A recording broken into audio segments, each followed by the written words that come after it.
Move on, because one of the big stories in Irish football over the last week has been the success of Sheffield United, backboned by a bunch of Irish players, and I'm delighted to say we have one on the line. John Egan, good morning to you. How you doing? Morning, lads. How's things? Morning, John. Morning, Kieran. How are you, boy? Good, boy. Good. We were looking at some of the bit of banter that you were having there after you eventually got up. It looked like a bit of crack. Yeah, it was unbelievable. I think, straight after the game, obviously it was a bit weird being on the pitch because, there was still a 6-point swing and obviously it was kind of virtually done, but there was a bit of goal difference. And then I think once Leeds and Villa drew on Sunday, that was it then. We were up and, I suppose you've seen all the videos and everything on Twitter. It was amazing scenes. Such a big club, big city, and, everyone was just delighted. And I think you can see by all the videos, and that is unbelievable. Yeah, a good chant by yourself afterwards. You're looking sharp. You've the tuck still on. You're like a fella. You're like a fella at about 11:30 during the wedding. The shirt is just about to start coming out. I know. Yeah, you have to scroll well for these things, but yeah, the chant was mad. It was something I came up with. Would you believe I came up with it? I seen a video on Twitter 6 or 7 months ago, and I think it was Letterkenny IT. I think they won the Trench Cup or something. And they sang this song in the back of a bus, and they mentioned Oisin McConville, and they mentioned a lot of fellas in it. And I remember thinking at the time, I was like, Jesus, that's unbelievable. I'd love if we won something and I come up with a chant like that. And that's basically where that started. And it was just got up on the stage and belted it out, and all of a sudden it's everywhere. Now I can't pick my phone up without seeing a notification. Yeah, I know, it's a good one. Yeah, it looks like a bit of crack. And come here to me, a fella that's stuck in the crack is your manager, Chris Wilder. He looks like good fun, but he also seems a great manager. How was it playing centre half for him? He's brilliant. I came to the club last July, and from the off, I knew that. I knew this was a successful manager. I think it's his third promotion in 3 years, and from working with him now for this season, I can see why he's such a winner. We've a great way of playing, and we play good football, and we've been successful. But I think what tops everything off is just how much of a winner he is and how motivational he is. I mean, every time he addresses us, no matter, it could be on a Monday morning, could be on a Friday morning, but whenever we've a meeting with him, you come out of the meeting and you're ready to run through a brick wall from really. And I think that shows on the pitch. I think every single week as a team, we don't give anything up easily. I think everybody goes out, works 100%, and I think that really comes from the manager. And it's for me personally as a centre half to work for him. He's made me better as well. But as a team, as a group, we're all delighted to have him, and he's the best I've ever worked with. Yeah. It's interesting you talk about him making you a better player, because the setup of the team was something that Keith Andrews had been raving about for months. He was talking about the overlapping centre backs, and you're obviously one of those. So how has he improved you, and how have you managed to fit into that system? It kind of feels like it's a perfect marriage. Yeah, it's a really good fit. We play 3-5-2, and two boys alongside me, they'd be going overlapping, and I don't think anyone's ever kind of seen that before, centre halves overlapping. I think you've seen the first goal against Ipswich. Jack O'Connell goes on a run, gets the ball, gives it inside, give and go, and then pulls it in. Scotty Hogan finishes it, and that really sums us up. We throw caution to the wind without being reckless, and it's up to me then to kind of organise behind that, and make sure that we keep clean sheets. And to have 21 clean sheets already is pretty good, and that's another side of it. We as good as we are going forward, you have to keep the back door locked, and I think the way we play, it's hard for teams to kind of get the grips with it. And as I said, me playing in the middle of a back three, it's just gone as well as it could really. It seemed like a perfect fit, as you said. John, one of the things that I was really keen to ask you about was the journey that you've been on, because it has had massive setbacks along the way. People might have seen the documentary a couple of years ago when you were, I think, with Sunderland at that stage, and it was you recovering from surgery. It was you and a couple of other Irish lads who were over through the academy system in England, and who were kind of at different stages of their careers. And for most of it, you were sitting there playing PlayStation and putting yourself in playing PlayStation, and it was like there was kind of this awful sense that maybe this was as far as your career was going to go because the injury was so severe. But here you are on the verge of playing in the Premier League through a circuitous route.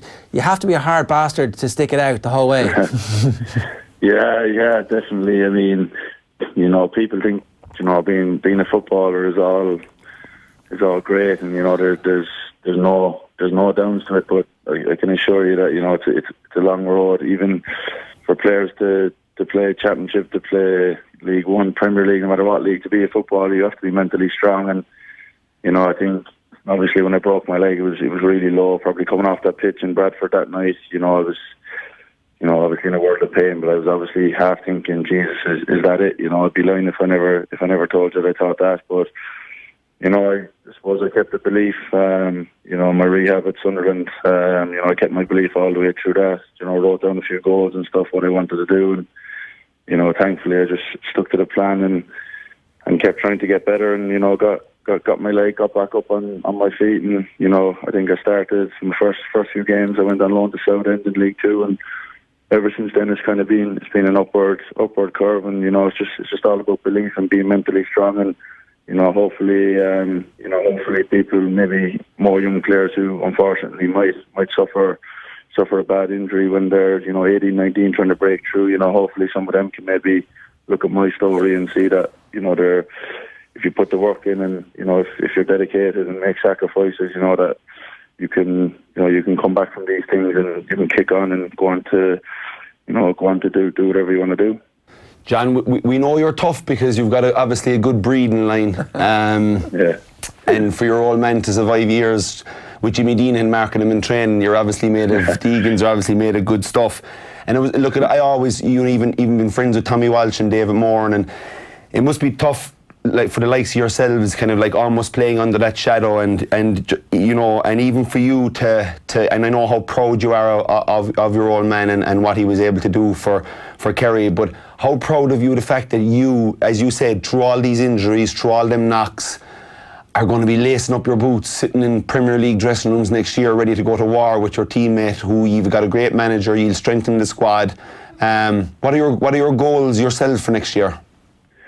Well, to be honest, it hasn't even kind of sunk in yet, but you know, even thinking about it there just is unbelievable. I mean, you know, goals for us next year now, obviously we have to go away and, you know, kind of try to switch off in the summer and relax, but you know, when we come back, you know, the goals have got to be to come in and, you know, try to take to the Premier League like we've kind of taken to this division, you know, not to be afraid of it and go and try and attack it. And you know, seeing how well teams have done, you know, in the past when they've come up, and you know, it'll be up to us now to go in and, you know, keep our distinctive style, and you know, try to go into it. And you know, there's going to be times when you're going to be up against it. Obviously, the top 6 teams are, you know, they're top teams, top players from all over the world. The Premier League is like a world league now, so yeah, we no doubt there's going to be some tough games. But I think if we keep to our principles, you know, I think that we'll have a good season, hopefully.